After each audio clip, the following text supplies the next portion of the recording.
ইলিশ মাছের মাথা দিয়ে কচু শাক, এটা এমন একটি রেসিপি যেটা ঘটি বলুন আর বাঙাল বলুন সব বাড়িতেই মোটামুটি রান্নাটা হয়ে থাকে।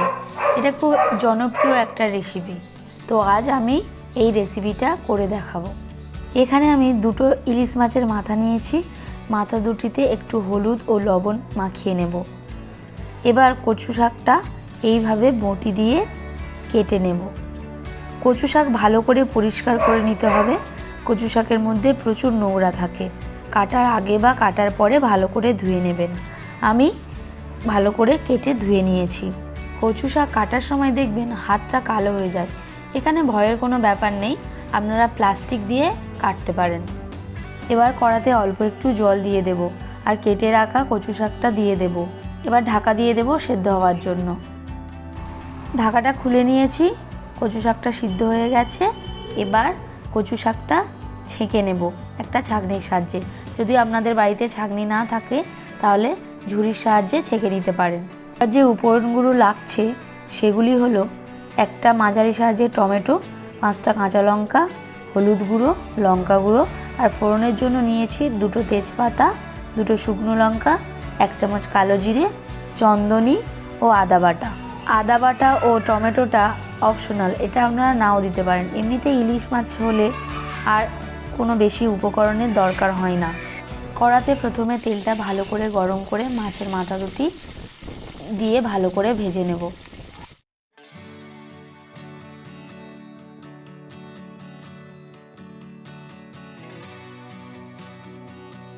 তেলের মধ্যে ফোড়নটা দিয়ে দেব, 2টো তেজপাতা, 2টো শুকনো লঙ্কা, কালো জিরেটা দিয়ে দেব। এরপর একে একে সব উপকরণগুলি দিয়ে দেব। আদা বাটা দিয়ে একটু নাড়াচাড়া করে নিয়ে টমেটো কুচি, কাঁচা লঙ্কা, একটু হলুদ গুঁড়ো দিয়ে ভালো করে নাড়াচাড়া করে নিয়ে ইলিশ মাছের মাথা দুটি দিয়ে দেব।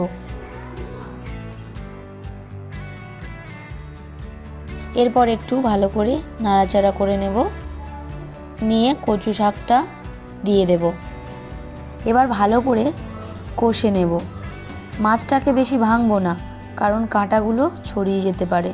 স্বাদ মতো লবণটা দিয়ে দেব, দিয়ে একটু মিশিয়ে নেব। এরপর অল্প চিনি ও লঙ্কা গুঁড়োটা দিয়ে ভালো করে মিশিয়ে নেব।